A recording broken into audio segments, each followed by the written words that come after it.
Lockdown में एक दिन यूं वीडियो देख रहा था कोई, तो एक पाकिस्तान का वीडियो सामने आया कोई, और मुझे कोई पाकिस्तान की वीडियो देखने में मजे ही आते हैं थोड़े, तो मुझे वो देश ही बड़ा जोरदार लगता है। मेरा है जीवन का सपना कि मैं उसमें रिसर्च करूंगा वो चल कैसे रहा है, कि मतलब उस देश को भी कोई चला रहा है यार अपने आप में, अलग अलग अजीब अजीब प्रकार के लोग हैं वो भी चल पा रहे हैं वहां पे। तो उनका एक वीडियो सामने, एक न्यूज चैनल का वीडियो, जिसमें एक एंकर बैठी है और सामने 2 हिस्टोरियन बिठा रखे हैं और 3-4 अपने जैसी जनता बिठा रखी है। कपिल शर्मा शो टाइप का शो, कपिल शर्मा वाला कॉमेडी है और वो वाला हो गया आपका न्यूज चैनल का ना, वो थोड़ा मतलब सीरियस है उनका हिसाब से, कि भाई जनता भी बैठी है, जनता कोई क्वेश्चन पूछ सकती है, हिस्टोरियन आपके सवाल जवाब के उत्तर देंगे और एंकर उनसे सवाल पूछेगी। तो वो एंकर कहती है कि आज हम इतिहास के एक मुद्दे पर बात करेंगे, तारीख के एक मुद्दे पर, वो पंजाबी बोलते हैं ज्यादातर, कि तारीख के मुद्दे पर हम एक बात करेंगे। तो वो इतिहासकार कहता है कि क्या टॉपिक है आज का, क्या टॉपिक है, तो कहती है आज का टॉपिक है मोहम्मद गोरी। और जैसे वो कहते मोहम्मद गोरी, और वो इतिहासकारी सीट पे आगे आ जाता है, वो बोला गोरी वो बड़ा जंगजू बंदा सी, जंगजू मतलब योद्धा, जंग में अच्छा लड़ने वाला, वो बड़ा जंगजू बंदा सी। तो बोला हाँ उन्हीं गोरी के बारे में हम जानना चाहते हैं, क्या किया था गोरी ने, कैसे गया था वो हिंदुस्तान पे आक्रमण करने के लिए। तो इतिहासकार कहता है कि गोरी ने भारत पे 2 बार अटैक किए, एक बार खैबर दर्रे तो, दूसरी बार बुलंद दर्रे तो। अफगानिस्तान से अपनी तरफ घुसते हैं तब 2 दर्रे हैं, एक दर्रे का नाम है खैबर, एक दर्रे का नाम है बोलन। वो जब नायका देवी वाले युद्ध के लिए आया था तो खैबर दर्रा क्रॉस करके आया था, दोबारा जब युद्ध के लिए आया था तो कौन सा दर्रा क्रॉस करके आया था, बोलन। पहली बारी वो खैबर दर्रा क्रॉस किया और सिंध गया था, सिंध जाके उन्हें गुजरात जाना सी। और गुजरात से एक रानी होंदी सी जेदा नाम सी नेका देवी, वो नायकान पूरा पंजाबी बोलते हैं नेका देवी। तो वो कहती अच्छा फिर क्या उधर रानी लड़ने के लिए होगा, हाँ उधर वो रानी आई, ओदा मुंडा जवाक सी ते वो आई लड़न नू, ते रानी ने गोरी नू की हराया। एत की गोरी खैबर दर्रे तो गया नहीं, एत की गोरी गया बोलन दर्रे तो मुझे लगता है उनको पता है ये बात, वो जानते हैं उधर बैठे हुए कि गोरी को कितना भयंकर हराने वाली महिला का नाम क्या था।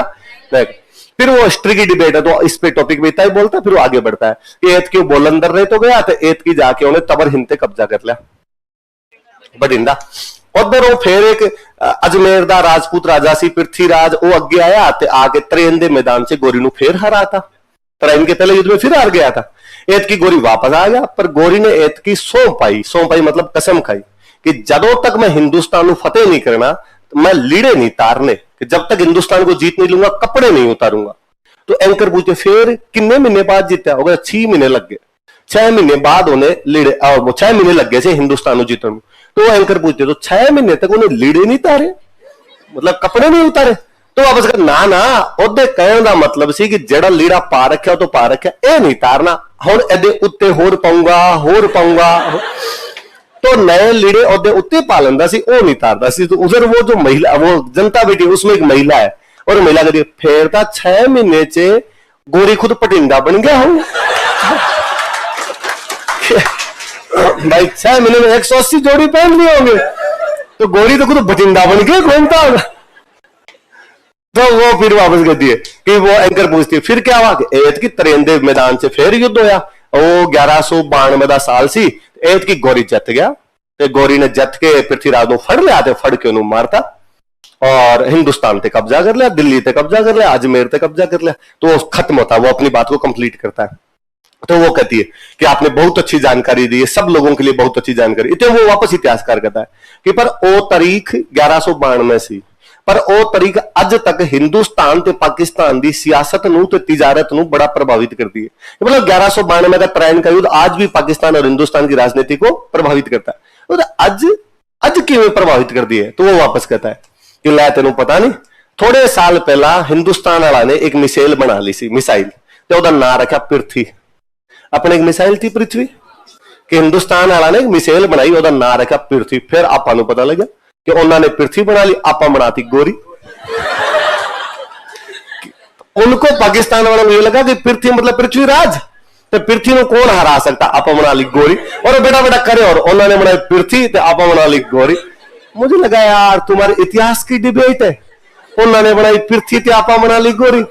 मुझे लगा कि मैं इसको टीवी में घुस के कहूंगी भूंगड़, वो पृथ्वी त्रिशूल आकाश नाग उस प्रकार पृथ्वी है, हमारे वाले का पृथ्वीराज चौहान से कोई भी लेना देना नहीं है। तुम गोरी भगवान जाने क्यों बना रहे हो, पर आपा बनाई पृथ्वी तो उन्होंने की बना ली पर मुझे उनके वो डिबेट सुन के बड़ा मजा आया कि यार कम से कम ये नायिका देवी को जानते थे, है तो मूर्ख ही, वो तो अपने जानते ही है कि भाई ढंग की बात तो क्या करेंगे। कि पाकिस्तान अपनी हिस्ट्री को बड़ा अजीब सा पढ़ाता है। पाकिस्तान अपनी हिस्ट्री शुरू ही करता है 712 से। पाकिस्तान कहता है कि 712 में एक बंदा था मोहम्मद बिन कासिम। बंदा कौन था? और इसने सिंध में पाकिस्तान की स्थापना की, क्योंकि अपने इंडियन सब कॉन्टिनेंट पे पहला सफल मुस्लिम आक्रमण करने वाला बंदा ही कौन था? और इसने कहां पे कब्जा किया था?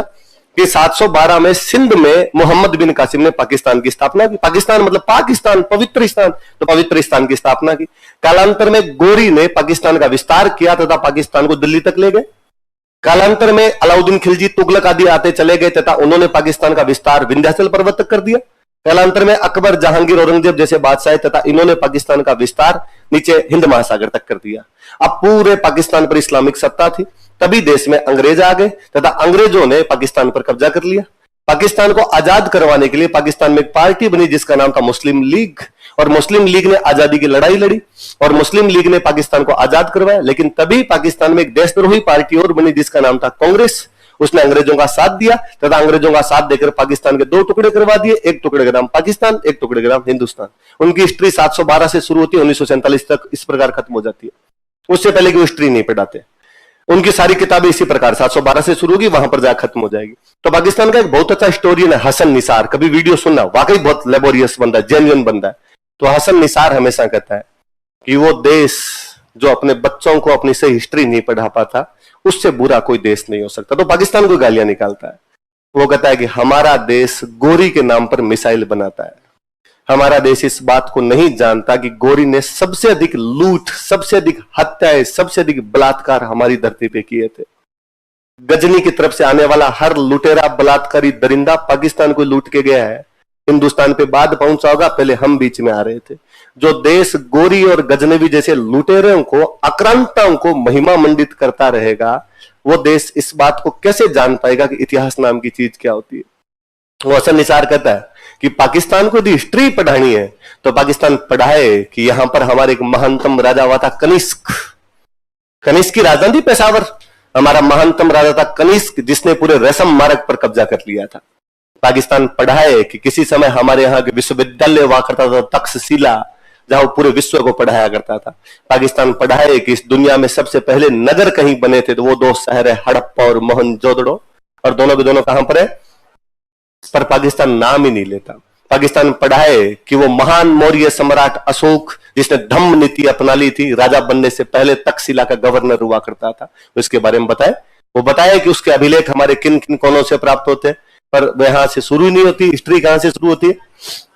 712 से शुरू होती है, 47 में जाके हिस्ट्री क्या हो जाती है, खत्म हो जाती है। पर फिर भी मुझे लगा कि यार नायिका देवी को जानते हैं। मैं उस दिन गद हुआ कि थैंक यू पाकिस्तान, कुछ ना कुछ ढंग का काम तो करता है यार। हमारे वाले नहीं जानते, पर तू कम से कम जान तो रहा है। तुम्हारे लोग जानते तो है कि नायिका देवी नाम की महिला आई थी, उसने गोरी को, तो बच्चों आज से याद रखना है कौन महिला थी, कौन से युद्ध में, कब हुआ था, किसको हराती है, बेटे का नाम क्या था, मूलराज। क्या नाम था? मूलराज सेकंड। और कौन कौन अपने राजस्थान वाले लड़ने के लिए गए थे? कैलान, कीर्तिपाल और धारावर्ष। कौन कौन गए थे? कैलान, कीर्तिपाल और दारा। ये तमाचा है उन लोगों के मुंह पर जो कहते हैं कि भारत के राजा इसलिए हार जाया करते थे क्योंकि वो संगठन नहीं बनाते थे। तो मंग तो तुमने बताया नहीं वो युद्ध जिनमें संगठन बना के जीते थे। तुम खा गए उन युद्धों को। तुमने बताया त्राइन का युद्ध, और तुमने कहा कि पृथ्वीराज चौहान इसलिए हार गया था क्योंकि पड़ोसी राजाओं के साथ उसके विवाद थे, अन्य किसी राजा ने साथ नहीं दिया। और इस आधार पर तुमने कंक्लूजन निकाला कि भारत पर विदेशी इसलिए जीत पाए थे क्योंकि भारत के राजा संगठन नहीं बनाते थे और भारत के राजा आपस में लड़ते रहते थे। क्योंकि यदि तुम कायंद्रा का युद्ध पढ़ा दो तो तुम्हारी बात को उल्टी करनी पड़ जाए और तुम्हें कहना पड़ जाए कि कायंद्रा के युद्ध में संगठन था, कैलान, कीर्तिपाल, धारावर्ष तीनों राजस्थान के राजा थे, साथ देने के लिए गए थे गुजरात वालों का। पर आपका प्रोपेगेंडा सेट नहीं होता बाद में। ये जितने इतिहासकार है केवल प्रोपेगेंडा सेट करके गए, इसके अलावा और कुछ ही नहीं करके गए। तो धारावर्ष याद रहेगा कौन से युद्ध में भाग लेता है? धारावर्ष वैसे बड़ा ही शक्तिशाली राजा